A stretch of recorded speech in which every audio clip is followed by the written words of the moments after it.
that the testimony about to give shall be the truth, the whole truth, and nothing but the truth? I do so swear. Please have a seat.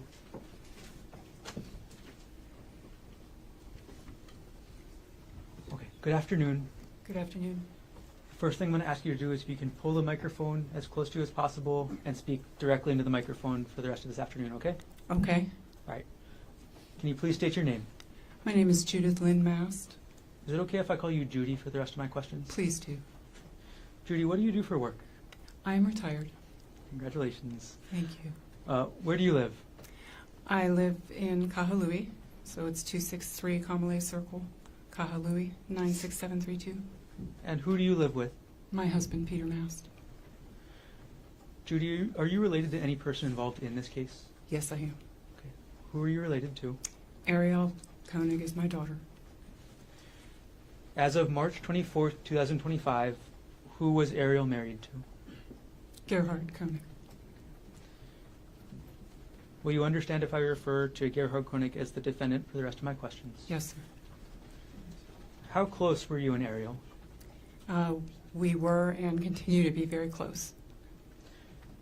Without going into any details of what was said, did Arielle discuss her relationship with the defendant with you? Yes, she did. Aside, again, from what Arielle may have told you or may have said, did you have any direct observations of the relationship between Arielle and the defendant between December 2024 to March 2025? Yes, I did. Okay. Can you explain what, and again, speaking from your own observations, what you observed? There was tension, coldness a little bit, and then it started to change. They were going to counseling, and it seemed to ease up a little bit, but initially there was tension. Okay. Judy, I'm going to ask you about the weeks leading up to March 24th, 2025. So the couple weeks leading up to that date, did you notice any changes in the relationship, and again, from your observation? Yes. What did you observe? It seemed like they were getting along a little better. We were getting Snapchats and things that they were very happy. They looked like happy Snapchats, you know, social media. So it did seem to us at that time that perhaps things were improving. Okay. When you say at that time, in those couple weeks leading up to March 24th, 2025, was it odd to you to get these Snapchats? Did you think anything of it? Not at that time, no. Okay. All right, Judy, I'm going to move forward to March 24, 2025. At around 11 o'clock a.m., what were you doing? As much as I hate to say, I was listening to an audiobook and crocheting. I'm 65, not 85, I promise. And was this at your home? I was at home. I was in my living room crocheting and listening to an audiobook. Was anybody else home with you that morning? My husband was there. He was in the next room. And that morning, did anybody else come into your home? Yes, as I was sitting there, I heard the front door lock activate.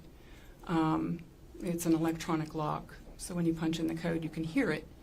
And then, of course, the dog went nuts, and Emile came in with his girlfriend. Right. Were you able to observe Emile's demeanor when he came into your house that morning? Yes. Okay. What were your observations of Emile's demeanor? He was very upset. He was shaking, crying, very upset. Judy, I'm going to jump ahead in time just a little bit. So as a result of what happened when Emile came to your house that morning, did you call or text anyone? I did. Who did you call? First I tried to call and text Arielle, and I got no response. I checked her location, and I texted the defendant. Okay. We're going to break that up a little bit, Judy. Mm-hmm. When you said trying to find her location, was that Arielle's? Mm-hmm.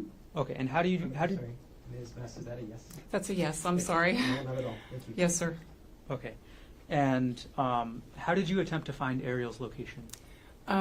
We share locations we have iPhones and we share our location in the app.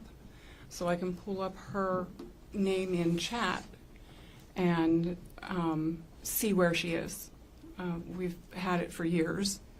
And she was on the Pali, Okay.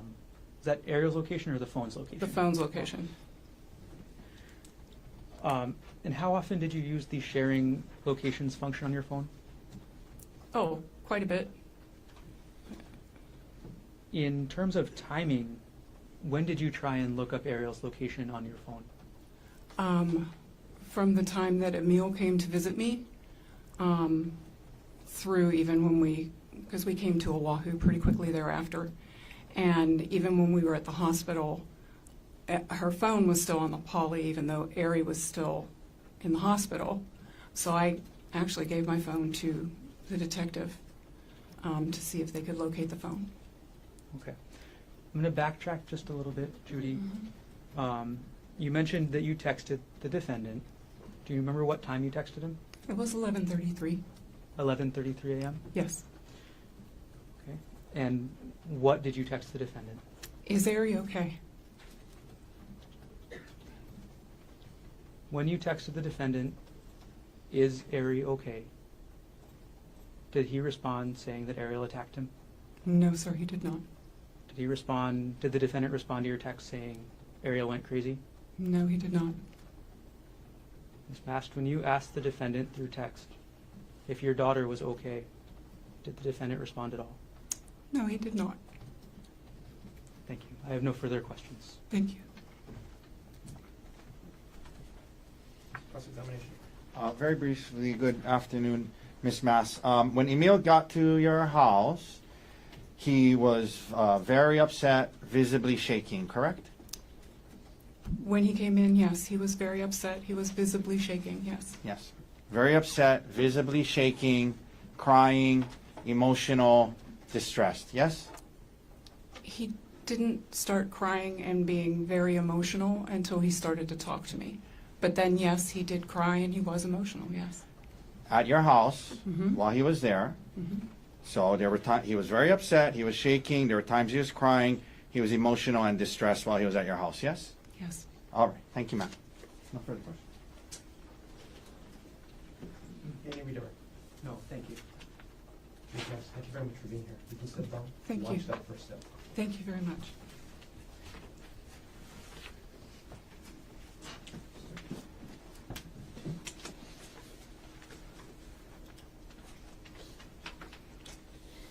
Mr. Garner? May we approach? Yes.